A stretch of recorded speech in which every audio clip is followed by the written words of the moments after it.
As I said in previous video, a program is nothing but a set of instructions given to the computer to execute. These instructions are stored in a simple text file. We will come to that soon. What I've currently opened is a quick basic editor. We will write instructions using this editor.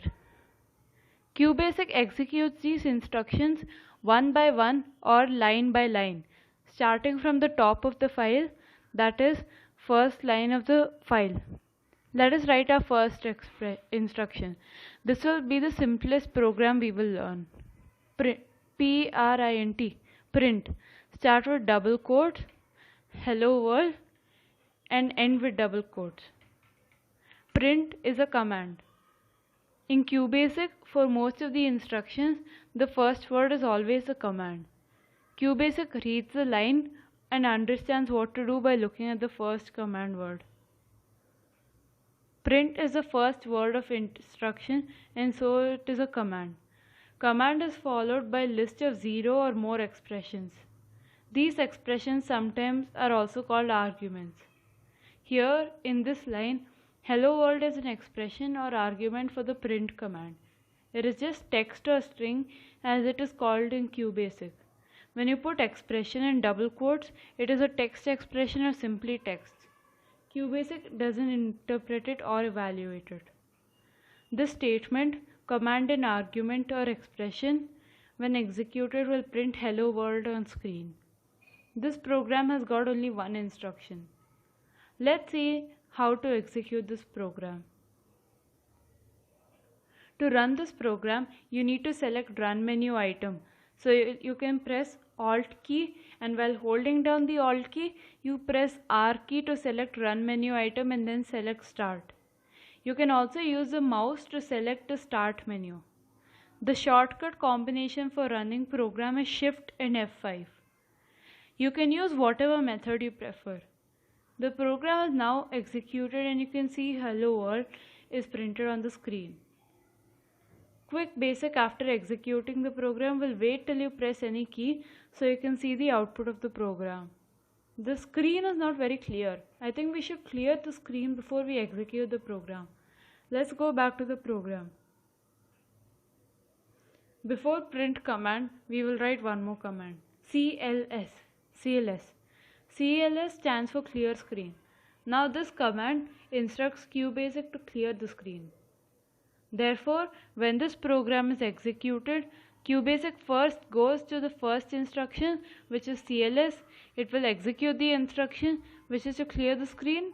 Then it goes to the next instruction, which is to print hello world. Let us again execute the program. We are holding Alt plus R key and then selecting start menu.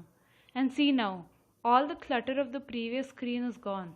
The screen is clean now and we are seeing just the output of our program. Let's go back to our program. We will add more instructions to this program. Let's do some arithmetic operations. Addition. Print 3 plus 5. Let's execute this. See this output on screen. First, it printed hello world and then it printed the sum of 3 and 5, which is 8. Let's go back to the program and see what exactly happened.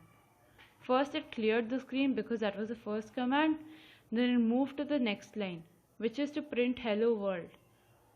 Once that is executed, it moved to the third line, which is to print the sum of 3 and 5. So 8 is printed. After that, there were no more instructions, so the program ended. You can explicitly end the program by a command called end. We will not use end right now. Let the program end by itself.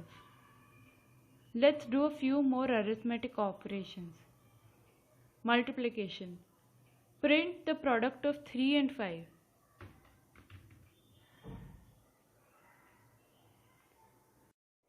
Multiplication symbol is star. The regular symbol for multiplication is not available in QBasic.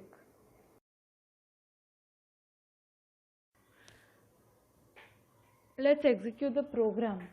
You can see that after addition, value of multiplication is printed. Same way we can do division and subtraction. print 6 divided by 2 and print 6 minus 2. Symbol for subtraction is the same one as in maths, and the symbol for division is a forward slash. Let's run the program. You can now see that division is printed with the value 3 and subtraction is printed with the value 4. Let's do one more thing. You must have learned about precedence or BEDMAS in maths. What will be printed if we write 3 plus 2 into 5? It will print 13. So first 2 will be multiplied with 5 and then its product will be added to 3. Let's run the program. You can see the value of the expression is 13. Suppose you want to add 3 and 2 before you multiply. To do that, you can use the maths rule of grouping using parentheses. Print open parenthesis 3 plus 2 close parenthesis into 5. In this scenario, 3 and 2 added first and then value of it is multiplied by 5. Therefore, the answer will be given as 25. Let's see the output by running the program. You can see that the output is 25. As you can see, the output is not very informative. You're just seeing numbers. What operations were performed to print these numbers is not very clear. Therefore, in the next video, we will enhance this program for a friendly output. We will see you in the next video.